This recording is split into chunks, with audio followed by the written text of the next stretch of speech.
This is Formula Side Quests, your mostly on-topic Formula One podcast, hosted by me, Kelly, and me, Shannon.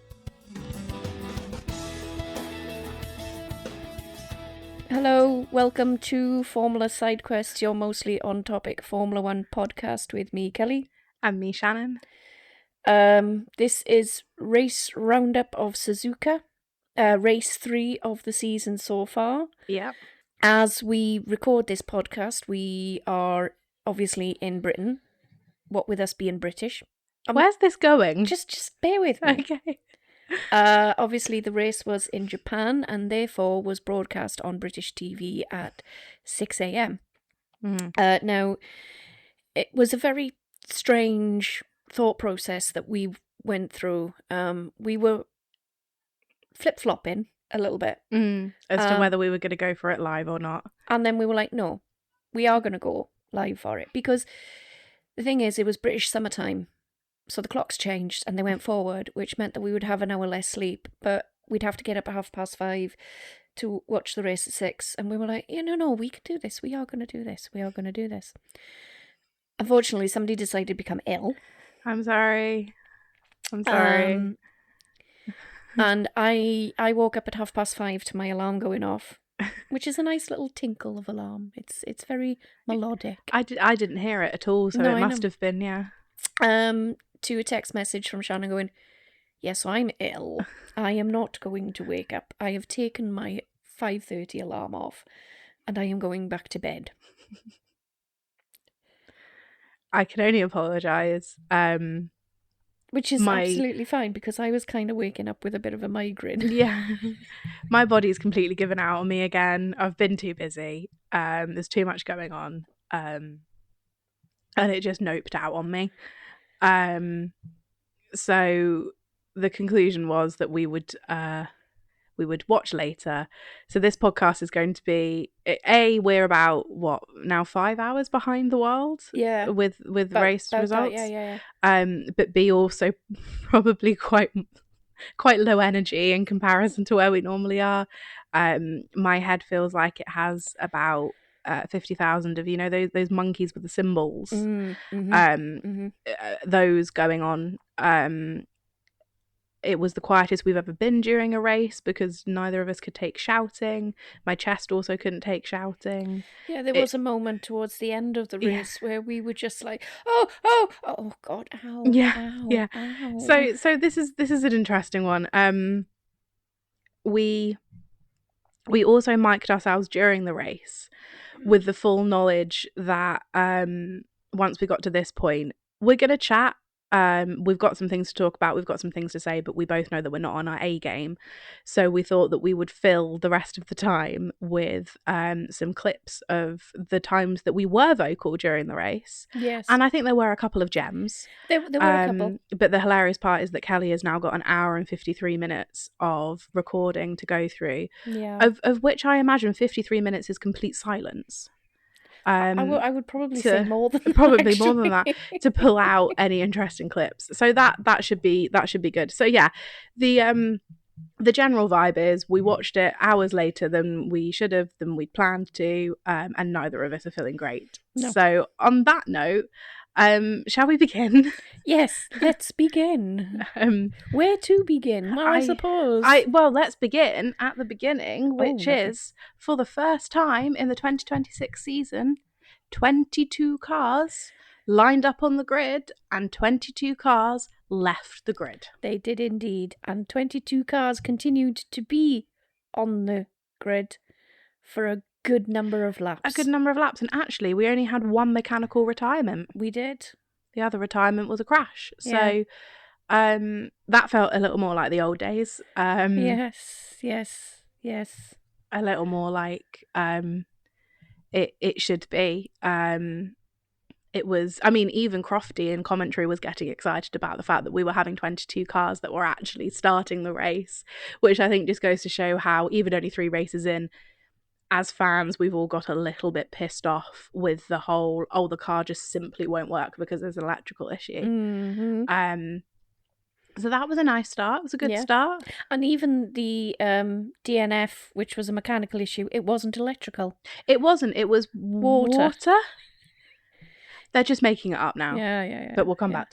Oh, the other thing I wanted to briefly talk about before we get into the race is Yes. the special liveries that we had. Oh, yeah. Because we had an absolute hit and an absolute miss. Yeah. And the absolute hit is not what you thought it'd be. No, it's not. If you say Mercedes are doing a special livery, my brain immediately goes, "Oh, okay." I hated it. I despised it. It was awful. It was terrible on the car. It was terrible on the race suits. The shoes were just completely offensive. It was. What were they thinking? Well, clearly they weren't thinking. That's the point. Somebody clearly was like, oh yes, let's make it look like wolf hair is shedding off these suits. No, it looked like they were both working for somebody's painting firm. Yeah, look like they just come off from a hard day's plastering a house. Yes. No, I do completely agree. And I'm going to be very careful in where I go with this comment, but I feel like we need to point it out because it's really funny. The Ferrari collection that was released. Yes. Was it last year it was released? It was last year, the 24 one? No, it's definitely 25. Okay. And I can't remember what race it was for, but had what looked to be paint streaks as in like then in a wind tunnel, so they've been blown across the tops and the caps and everything, and looked suspiciously not good. Suspiciously not like paint. Yeah. And that these Mercedes race suits had exactly the same vibe, and then the stylized wolf on the front wing of the car. Oh, it was with the eyes. It was just awful. So I kept thinking every time I was looking at it, right, about a specific point in my childhood, right? Oh God, buckle in, everyone. We're on a journey. I think my head hurts too much for this. No, it's good. Listen. So every summer we would go on holiday to Porthcawl, and Porthcawl used to have a fairground area. It's no longer there. It's now being developed into flats, which is horrendous. But anyway, they used to have a house of horrors, which was kind of like a fun house, but it was all horrifying. I never went in it, so I don't actually know what looks inside it, because in one of the windows on the outside of the house was this wolf that was so clearly fake. The wolf wasn't scary. It was the other things around it that was scary, but the wolf was so clearly fake because you could see that the fur was not properly attached to the exoskeleton. You know, the eyes were clearly red marbles. And sometimes they would move, so the pupils that had been drawn on them were not in the right position. It was just awful, and that's what it reminded me of. The wolf on the Mercedes car, just something that is so fake. Yeah, that's a solid memory to draw upon there for how bad it is. You're right. So that was a real shame. However, the hits, and let's be honest, they hit every single damn year in Suzuka. They really do. Was the Racing Bulls. Yeah. I must admit I preferred last year's. Last year's was stunning, that pink and white. Yeah. But this year they went for a red and white with a little bit of blue for the Red Bull branding.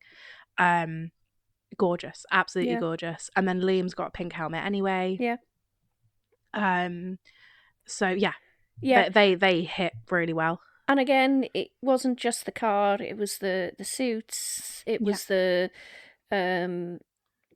just the sort of the general team kits. It was just threaded all the way through. Yeah. And this year, last year, and I think the year before as well, they've just drawn on the same theme, which is the cherry blossoms. Yeah. Like I say, I prefer last year's as well because there was a lot more pink in it and it was a lot more It looked beautiful delicate. on the track. Yeah. But yeah, absolutely stunning. Really gorgeous. But V-Carb hit with every... I need to stop calling them V-Carb. They haven't been V-Carb for years. Racing Bulls. Visa Cash App Racing Bulls or whatever the fuck they are. V-Carb. They always hit with their special liveries, and they do it fairly often, don't they? Because obviously they have that Alpha Tauri background. Yeah. So yeah, massive hit. Loved it. Okay, to the actual racing. All right.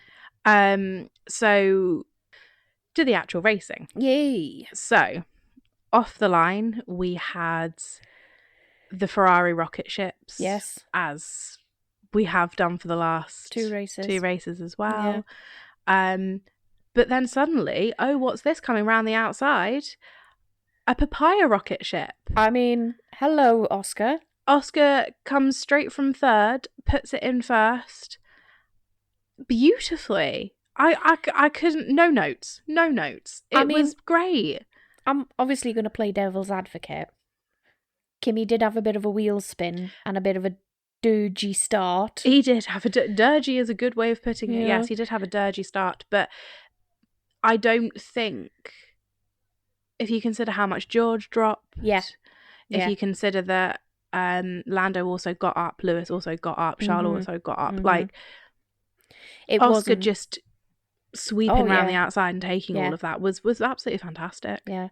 I mean, it was when we were sort of like 3 or 4 laps in and they were starting to look at the replay, Crofty said it brilliant, you know, Charles is there and he's ready and he just slips in between the 2 Mercedes and, oh no, there's a McLaren in front. Yeah. That, I thought, was perfect commentary. Yeah, absolutely, because it was just so sudden and genuinely unexpected. But I think, you know, in complete fairness to Oscar and McLaren, we haven't exactly been able to see what they can do. No, that's very true. We've spoken about this in the last couple of podcasts. We haven't been able to know what they can do. And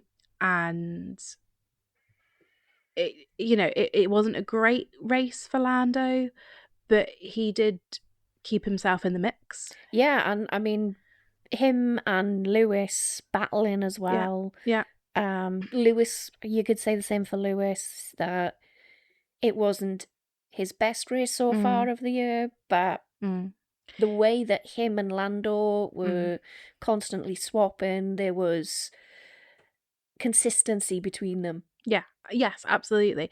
They didn't massively fall off a cliff at any point. No.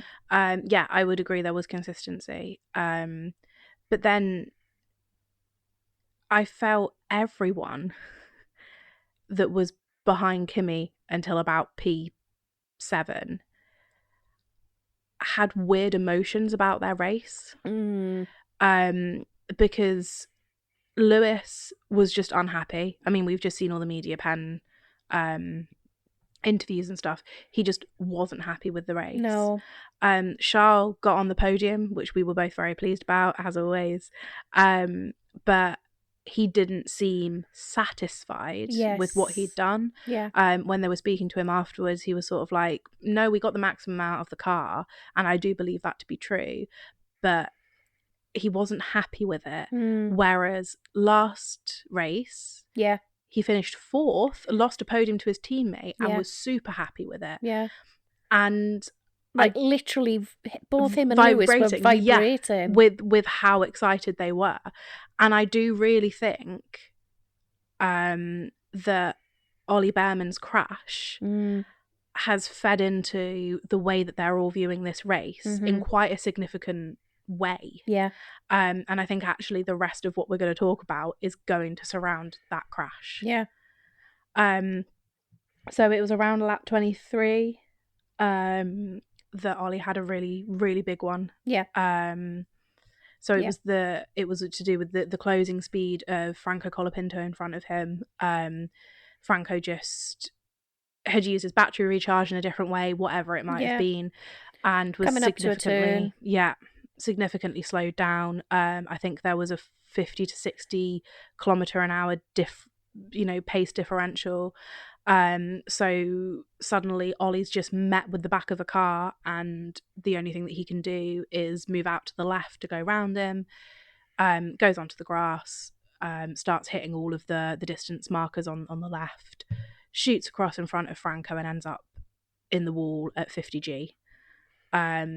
It was a horrible crash to watch. It was a really nasty crash to watch. And what was even nasty, it's bad. Anyone that's watched any level of Formula One will know this. It's bad when the cameras pull away from the crash and don't stay on the crash because they're not getting out of the car immediately. Yeah. And there is nothing more terrifying as viewers than sitting there going, is he out the car? I need to see if he's out the car. I mean, I know I'm definitely got quite a bit of audio of us going, Yeah. we don't want to watch the pit lanes. Is Yeah. Ollie okay? Yeah. Yeah. Which we will definitely play. Yeah. But yeah, it's horrifying. It was. And then when the cameras finally did go on to him, he was Uh-huh. visibly limping. Which, you know, we've watched crashes. I mean, Gabby in Brazil last year Oh, was a God, 50G crash into the Yeah. wall in the wet, and he literally Almost immediately just jumped out of the jump car. out of the car. He was taken to the medical centre. He was given the quick once over, and literally 20 minutes later, he was jogging down the pit lane to get back to the team. And that is what we're used to seeing. Yeah. We're used to seeing oh my God, that was a big one. But then they're just hopping out like nothing happened, because the safety of those cars is fantastic. But to visibly see someone like, oh, you've hurt yourself, Yeah. you're injured, that's terrifying. Yeah. So it was a severe knee contusion. So basically really bloody bruised. Yeah. Nothing that won't fix itself, nothing that he can't recover from, nothing, as far as I understand, that he's going to have any lasting effects from. So it could have been a lot nastier, it could have been a lot worse, and thank God he is okay. But I think the reason that it happened and what it means for F1, actually that was a massively landmark moment. Yes. Definitely. Because now basically all of the drivers after the race turned around and went, this is what we've been warning you about. So from what we understand, the drivers have been saying since the beginning of the season that to be suddenly faced with a car in front of you that hypothetically should be doing very similar speeds to you coming into a corner or going along a straight, and suddenly they're doing 50-60 kilometers an hour less, is so dangerous. Mm-hmm. And apparently they've been saying this to the FIA for weeks now. Yeah. I think they've probably been saying it since Bahrain testing, that it's unsafe and they need to do something about it. And the FIA went, well, we'll sort out qualifying and then maybe we'll look at the racing. Mm-hmm. Carlos just did an interview. I don't think I've ever quite seen him that angry. Or that serious. I mean, it was really quite scary, to be perfectly honest. It was actually the intensity of it. He's so passionate about it. Yeah. Rightly so, and he is so serious about it. But it was kind of like I've never seen Carlos Sainz like that before. Exactly. Like, we know he's passionate. Again, these are 22 of the best drivers in the entire world. You know, this is a sport that is elite, yes, but for a very good reason. We've said this before. There is no way either of us can. Well, we've already discussed it. I couldn't even get into an F1 car. So, you know, I'm not saying that they are in any way diminishing their talent or their skill. But Carlos, even when he's had a bad race, he still has a bit of cheekiness about him. Puppy dog energy. Yeah. There is always some sort of spin on it that he takes a positive glance at it, you know. He's had a bad race. Yeah, okay, but we've managed to get some data from it, and who knows what's going to happen next race. That is always the Carlos Sainz that we know. And then to see this, where he is literally staring down the reporter without blinking and being so intensely serious about this, that is scary as shit. It really was. It really was. And I think just goes to show that actually, because obviously he and George are the leads of the driver association. I think it just goes to show actually they have been way more vocal to the FAA than any of us have realised, and have now got to a point of, do you see? Do you get it? Do you finally get it? And he was, you know, he was incredibly vocal about how it could have been so much worse, that there was we're on a track where there was runoff, Mm-hmm. so he had a chance to. There was space. There was space. You're still going to meet a wall, but there was space. Carlos's point was take that to Baku, take that to Vegas, take that to Monaco, where you've just got walls. Mm-hmm.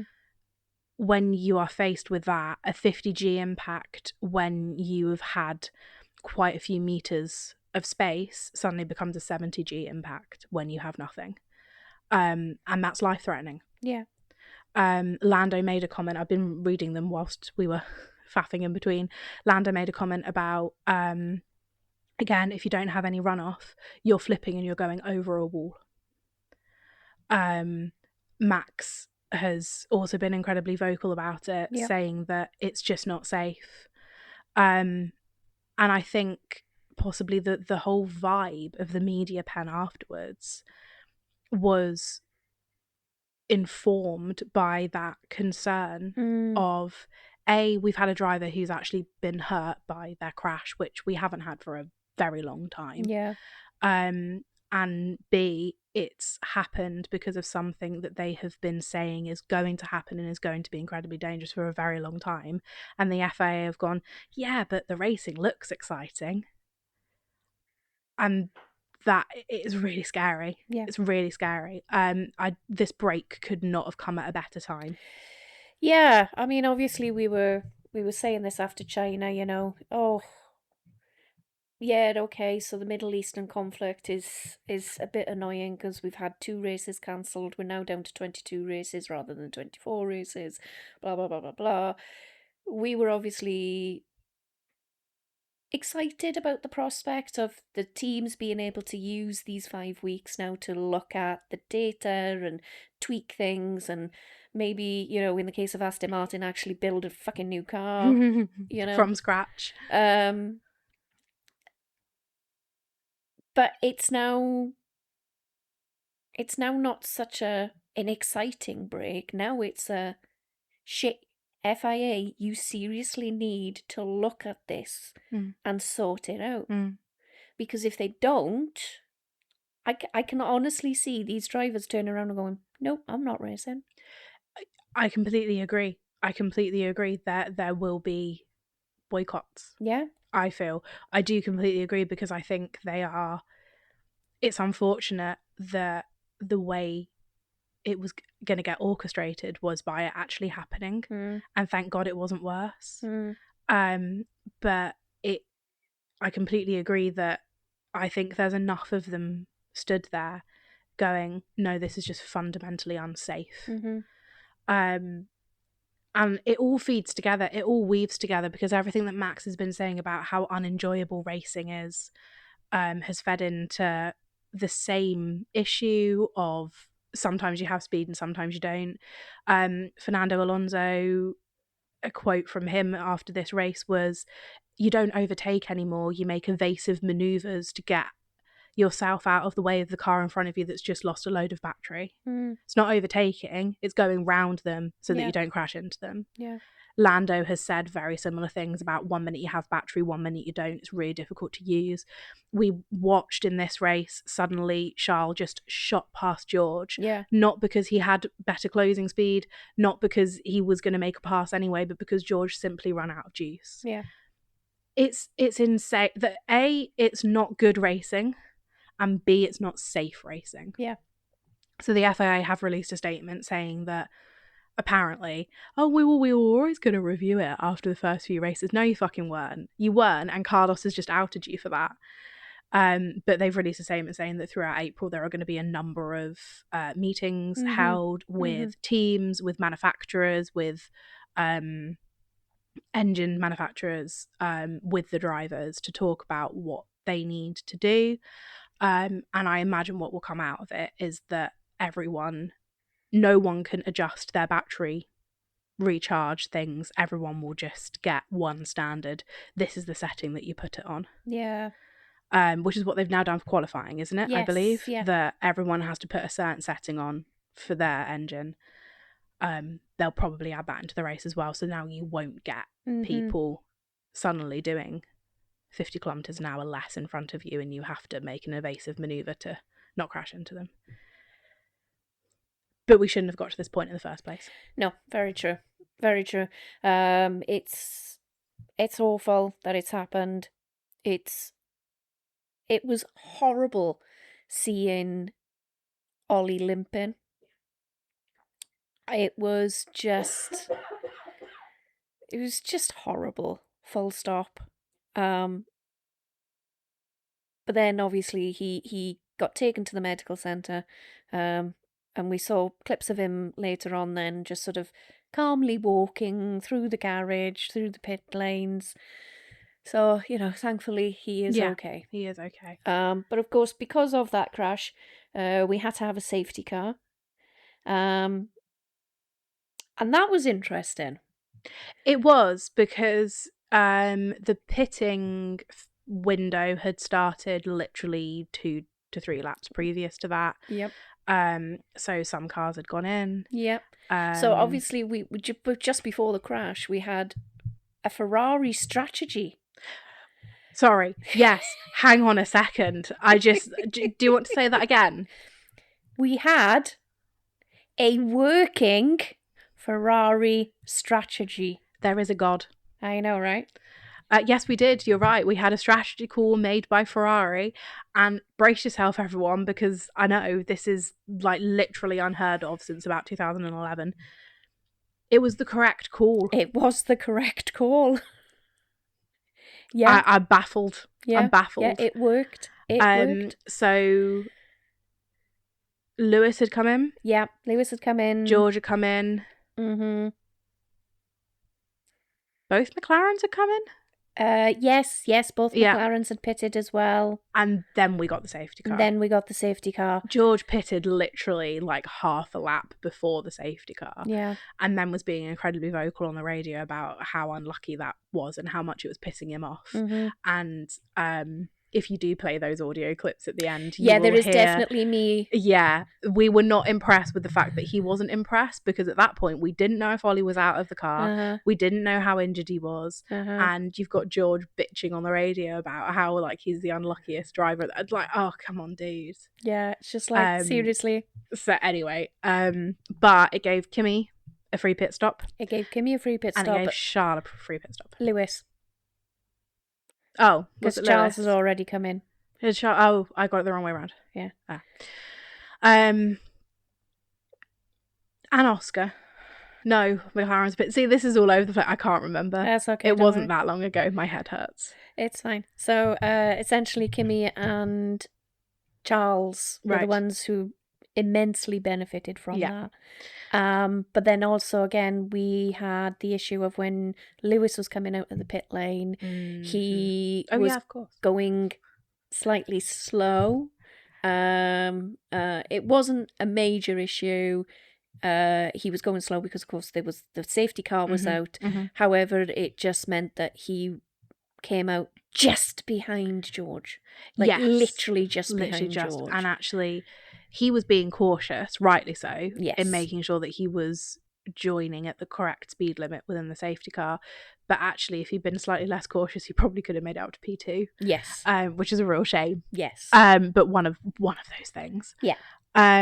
So yeah, that's the safety car brought out some interesting strategies, but most people had already made their strategy calls by that point. So a lot of people were ditching the mediums fairly early, going onto the hards and going long, and that is what happened.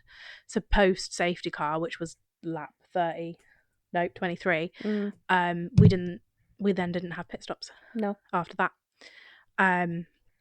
So we just kept going to the end of the race, and everything calmed down quite significantly. It did, yes. Until the last few laps. Yeah, until about lap 49. Yeah. When it was Lando versus Lewis. Yes. And George versus Charles. Yes. And they swapped back and forth probably about 3 times each. Yes. And there was a lot of shouting. There was a lot. Well, a lot of very low level shouting. Of low energy. And mutterings. Yeah. Because with Charles and George, it's no contest as to who we're rooting for. But with Lando and Lewis, I genuinely couldn't tell you. I was really confused. I was really conflicted. I was really No, I having a know. time of it. I know. It was very. Well, we like Lando, but we like Lewis. Yeah. We like Lewis, but we like Lando. Yeah. Uh, Yeah.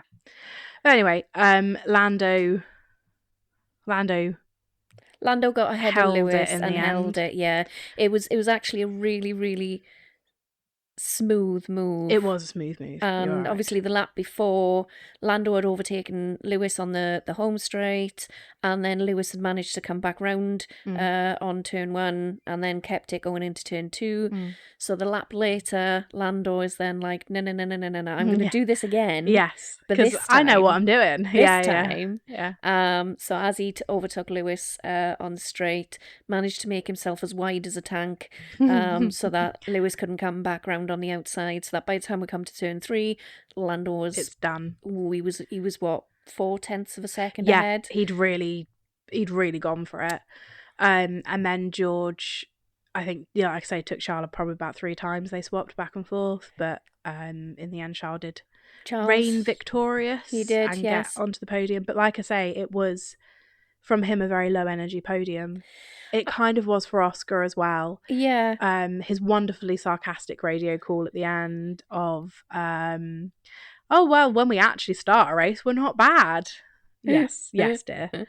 And then Damon Hill, bless him, just Yeah. just rubbing it in in the post race interviews. It's like, oh yeah, she started. Yeah, thanks. And Oscar's like, yeah.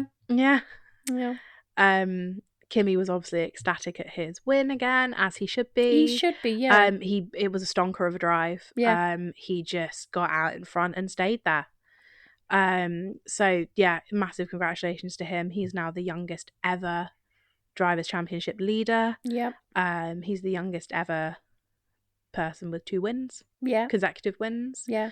So that was great. But I do wonder, and maybe I'm reading too much into this, I don't know, but I do wonder if the entire thing was marred slightly. Oh no, 100% it was. Ollie's crash and by them going, we told you this was going to happen. Yeah. And I think that was very much the energy, not just with the drivers, but with the mechanics, with the team principals. Everybody had that sort of, yes, okay, we're happy that Kimmy's won, and we're happy that this race has, got points for this team, that team, me, whatever. But that was secondary to what everybody else was wanting to talk about. Yeah, especially for Haas. Yeah. Esteban got points. Yeah. That was great. He got good points. But it must be a very odd feeling when your driver's been injured and it's because of something that they've been pre-warning for ages. And it's not, the thing is, it feels like we're making a massive deal out of it, but A, it is a big deal, and B, crashes don't happen in F1 very often anymore. Not crashes. No. You dink and go into a wall. Yeah. You misjudge a corner and bury your nose into it instead. And more often than not, anything that we see, like for example, going back to Gabby in Brazil, it is the driver who's crashed's fault. Yeah. It is 100%. Well, not 100%. No, but it's a misjudged move. It's a misjudged move. If you think about all the big crashes that we've had in the last, say, 5 years, they've all come from misjudged moves, and completely then therefore unavoidable circumstances thereafter. But they've also been quote unquote gentle crashes. Like Oscar in Baku. He did just bury his nose in a corner. Yeah. Like when Kimi took Charles out on the banking in Austria. It was a love tap. That ended up in the wall. They weren't big. The last big crash that we had was Gabby for Brazil, and like you say, that was completely driver error. Yeah. Before that, I think the biggest one that we had was probably Max in 21 in Silverstone when he broke his ribs. Yeah, could be. And again, that was completely his fault. completely his fault. So big crashes like this don't happen very often. And then, like you say, for it to be because of a ruling that a body that doesn't get in the car and drive it is forcing upon them, does just, it feels icky. Yeah. And it feeds into this, for weeks and weeks and weeks, we've been seeing content of people going, this isn't the sport we fell in love with. This isn't F1. This isn't how F1 should be. This is not what F1 means. If you want to go and watch batteries racing, then go and watch Formula E.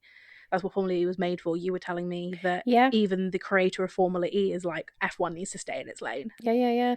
So I was reading a fantastic article with the founder of Formula E this week, who's basically saying, look, we do batteries. We know how to do batteries. We know how to use this. We are excelling at what we are doing in Formula E, and they are. And they are, yeah, absolutely. And his quote was, Formula One should just go straight back to combustion engine V12s. That's what they were built for. That's what we want to watch. And he's right. He is right. And I don't know of any fans at the moment that are happy with the way that the sport looks at the moment. We've had a couple of really fantastic pieces of racing out of it. But when you start to hear them talk about how, but you're taking advantage of someone else having a disadvantage that's completely out of their control. It's pushing the skill level down in terms of using driver skill to pass people or whatever. So I think actually Ollie's crash today has just compounded all of those different elements of things. All of the drivers not enjoying it for whatever various reasons that they have. The fans wondering if actually the sport's lost its way a little bit. Always knowing that the FAA are just dickheads from start to finish. Yeah.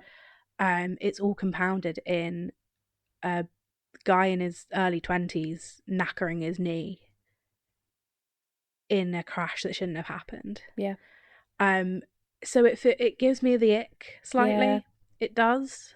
Possibly because my head hurts as well. I don't know. Well, maybe that's probably. all added into it. Probably. But yeah, so that was that. That was that. Oh, one thing I do have to say. Fernando Alonso in an Aston Martin finished a race. Yes. And wasn't dragged out of the car unable to walk, as far as I know. As far as we know. We have not seen footage We of haven't this. seen the footage. But yes, Aston did. I mean, Lance was retired on like lap 40-something, can't remember, because of a water issue. Yes. Which, like I say, they're just making it up now. Yeah. But yes, Nando did actually finish. And he wasn't last. No, he wasn't last. Actually, Alex was last, wasn't he? Because Alex was last, yeah. Because spent some time in the pits. For the last 15 laps of the race, Alex was in and out of the pits, doing the hokey cokey. Right, doing the hokey cokey again, doing practice. Doing practice pit stops. And I said to you at the time, didn't I? I can't think of a F1 season in the time I've been watching it where so many people are using actual races as practice because they're so uncompetitive that they're getting more use out of using an actual competitive, potentially point scoring race as practice. Yet another reason why these regulations need to have a serious think, because for Williams and Aston to genuinely think that they are going to do better by doing practice pit stops rather than actually trying to get them to race and pass people, that's utter shit. It is. Utter shit. Yeah. I will just say that we still love this sport. We still love watching it, even if it doesn't sound like it right now. We do. I mean, today was... Yeah, I mean... Before we started recording, we were like, yeah, it's going to be so low energy. And it is. It has been low energy. But it's not just low energy because we're both unwell. Yeah. It's low energy because this race, whilst there were some amazing bits of racing, it really has shown that there is something wrong. Yeah. With and where it is right now. If this is not fixed, we are going to have major issues. Whether that's more potentially dangerous crashes or drivers just turning around and going, yeah, I'm not even going to get in that car. Mm. So if the FIA wants to keep its sponsors, keep the money that's coming in, keep the fans wanting to watch, they are going to have to sit down and they are going to have to fix this. Yeah. And also, if they need to think longevity as well, because I'm looking at Max Verstappen right now, and I would put a decent amount of money on him retiring at the end of the season. Yeah, I mean, Sky Sports were like, oh yeah, obviously he's looking to move teams. No, he's not. No, he's not. Because where would he go? Where would he go? Yeah, he's leaving. That is it. He is gone. And I think the same is going to probably happen with Fernando Alonso, which there's an age element there as well, I know, but he's just as unhappy. We ought to have Max ought to be driving for another 5 years. Yeah. Plus. Yeah. He ought to be pulling a Lewis Hamilton or a Fernando Alonso out of his career, because he's got at excited. least one more world championship in him. At least. And they need to think about the longevity, like you say, of the sponsors, of the fans, of what everyone wants out of it. But actually, ultimately, the bottom line, never mind the sponsors, never mind the fans, never mind any of that. Your drivers aren't happy. Yeah. That should be enough. Yeah. Yeah. I think that's a pretty good place to end it. Yep. So, thank you very much for listening. Obviously, we are coming up now to our enforced spring break. Spring break. So we can't not do it. No, I know. It's terrible. So we're gonna have to think of some content to make over the next few weeks. Yeah, so I've got some ideas. Oh, that's good. We're not going to discuss it right now. Okay, sorry. So we've got 5 weeks of no racing. But that might have been the only singular thought I've had for the day. I'm sure you can keep that thought. Oh, I don't know. Okay. Well, I better hurry up and finish then, so you can tell me the thought. Yeah, I'm due more drugs in 2 hours. We might have to wait.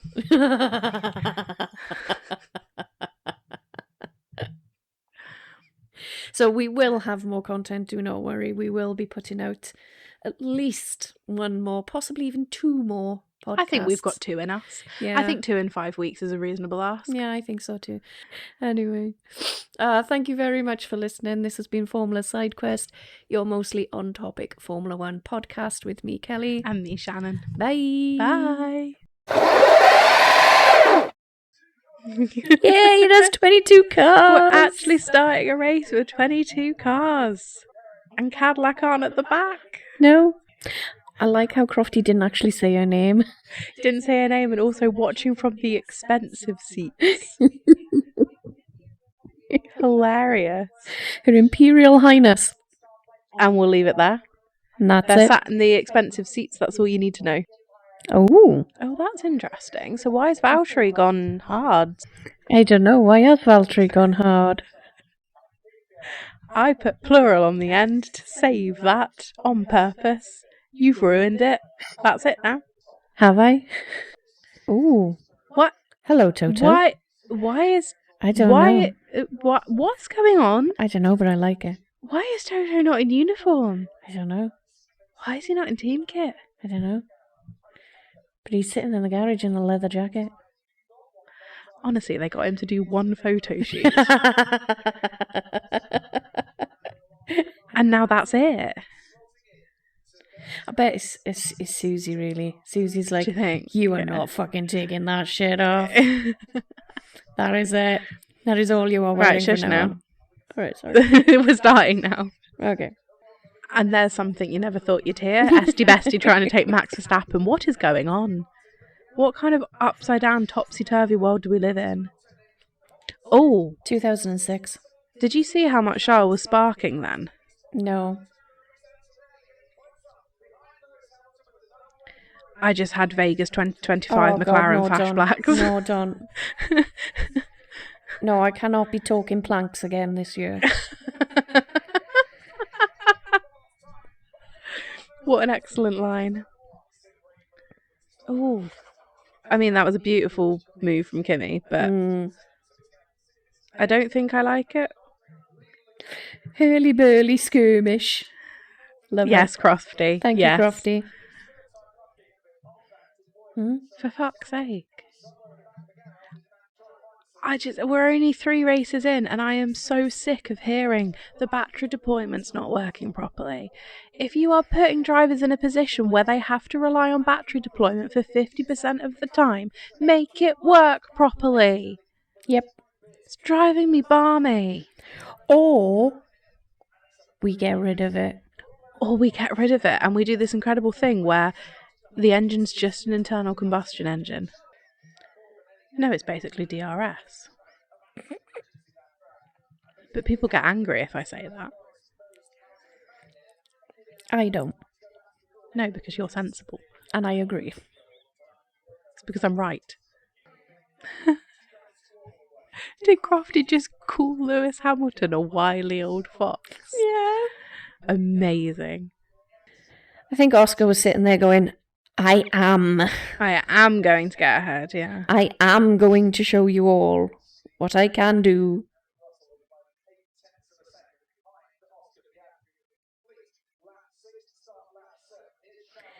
Oh, I've just had a look. Bottas on his hards. See, I did the plural. Is last. I know, yeah. But as a strategy, he's gonna be out there for longer than everybody else. Yeah. So be interesting to see what he can do. I think probably by merit of pitting, he'll get up to a good 14th, 15th. Yeah. But he won't hold it. Don't know. And he won't have the track. Well, no, but he won't have the track position because he'll have to pit, won't he? Again, we don't know. I do. He's in a Cadillac. Oscar, do not let him past. Do not let him past. It's right. He's right behind you. No shit, Crofty. Oh my god. Oh my god. Oh my god. Oh my god. Go on, Kimmy. No, actually, don't go. I don't know what I want. A Charles Lando, Kimmy, Lewis battle. I don't know what I want. Oh. And okay, so Kimmy's gone past Lando. Okay, I'll put the mark up again. And is Kimmy going for Charles? Yeah, Charles is a bit... He's not close enough to go straight away. Lando's going to try and come back, though. Flappy wings have gone. Flappy wings. Still no Macarena wings. No, I know. Right. Isaac, if you're going to overtake. You don't just do it half-assed. I don't think he was half-assing it. I think Arvid had a response. Arvid's a fucking good driver. He's going to get... No. Ooh. Now. Is that really good defence, or was that moving under braking? It was really good defence, because Arvid can do no wrong in my eyes. Yeah.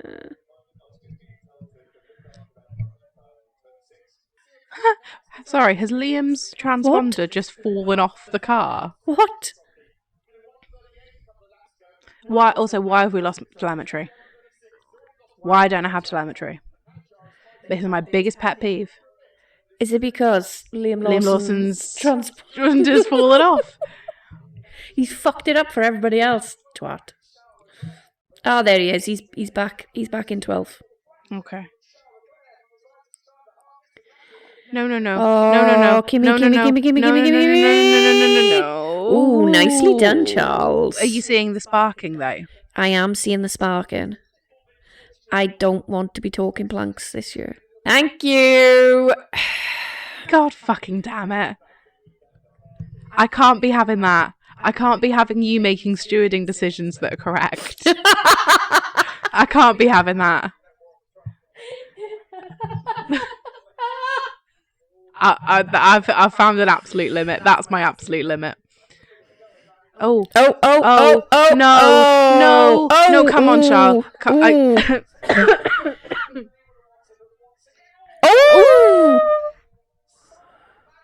Go on, Charles.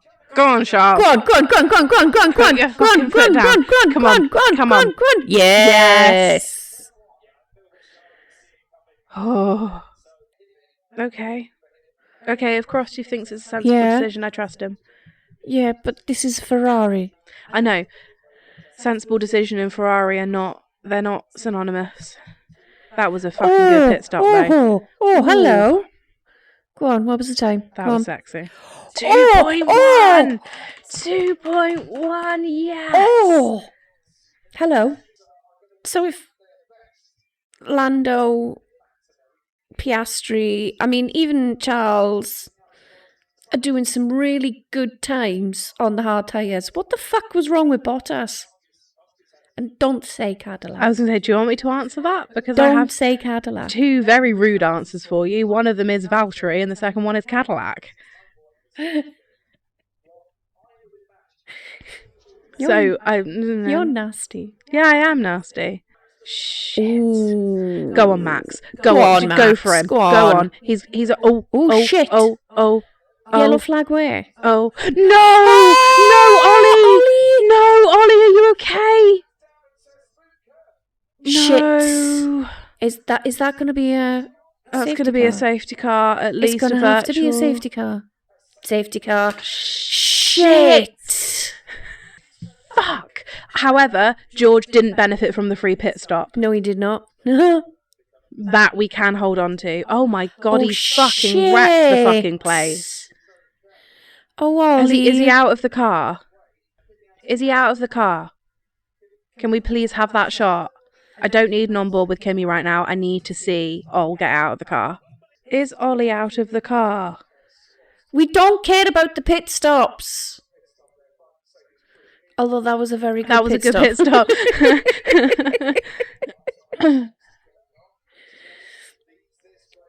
That looked like a good one from... Oh my god!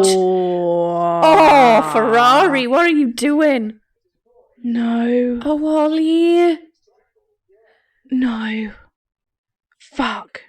Okay, so he's walking on it. He's limping, but he's walking on it, so it's not broken. You know when you just have a feeling that it was a big one? Cameras weren't on him. And it terrifies me. That's a shot. That's brilliant. I love it. They're using Bisms. Yeah, why? Better grip. Also, I said there was going to be a safety car. You did? Crofty's getting excited. I know, it's lovely. Go on, Charles. Go on, Charles. Oh, go on, Max. Go on, Max. Oh. It's so painful to see a Red Bull struggling to get past an Alpine. Fucking painful. Oh, no. I mean, inevitable, really, let's be honest.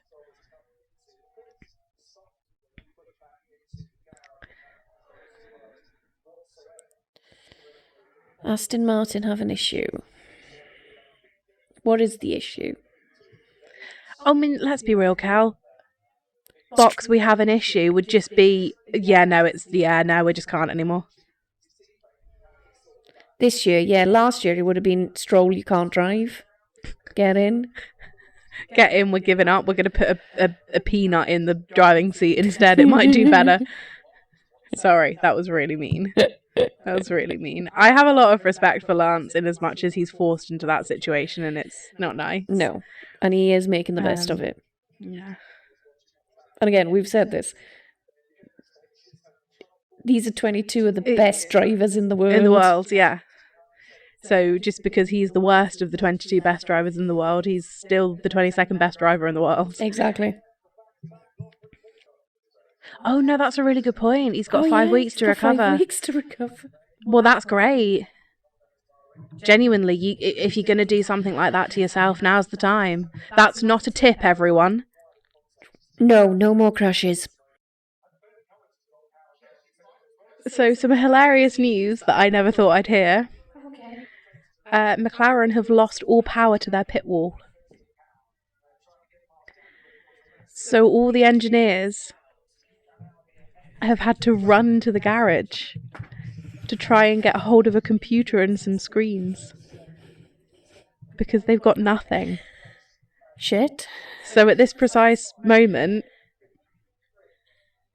Their engineers aren't. Yeah, but they've literally lost all power. Ted went, try and fire up a generator, lads.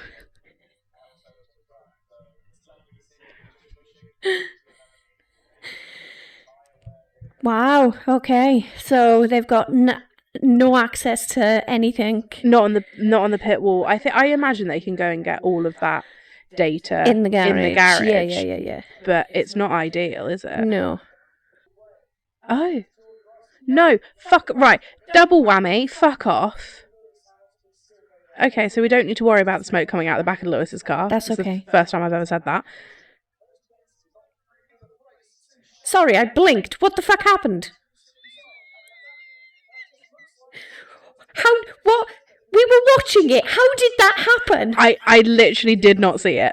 I literally didn't see it. And I had not taken my eyes off the screen. Alright, no worries. Someone found which plug had got kicked out of the wall. They've plugged it back in again and we're all goer.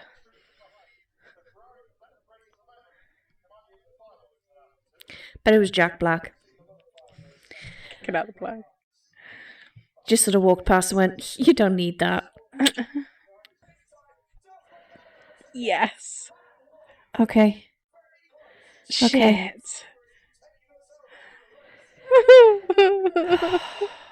My heart can't handle this today. Honestly, when I go to the doctor and they're like, why have you got high blood pressure? I watch Formula 1.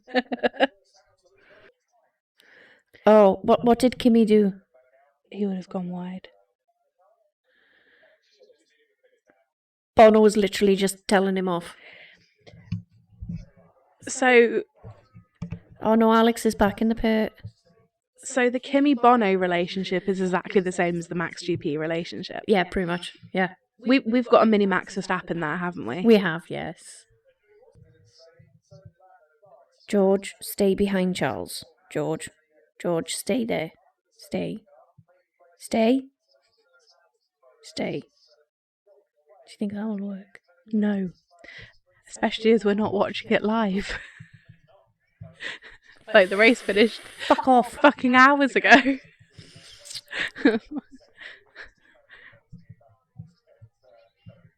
My mother used to do that every time we were watching the rugby. And another team was kicking. Obviously against Wales. She would just stare at the goalposts and go, jinx, jinx, jinx, jinx, jinx, jinx, jinx, jinx, jinx. Did it work? Sometimes, yeah. Oh. No, no, fuck off. Piss off. Absolutely fuck off. No! Fuck. No. Not taking a podium away from Charles. No. Come on, Charles. Come on. Yes, come on. No, yes, come on, Charles. Come on, yes. Hold on to it. Ow, God, that hurt my head. Hold on to it. I was going to say, is he now behind a fucking back marker?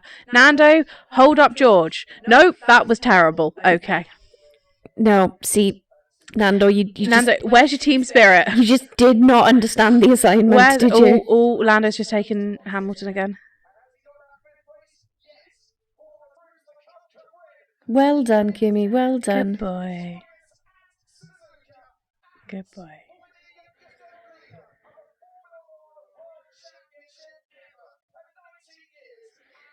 That's going to be a record to beat. And Charles is on the podium! Okay. And Max is still fighting. Max Pierre. is still behind the fucking still Alpine. fighting Pierre.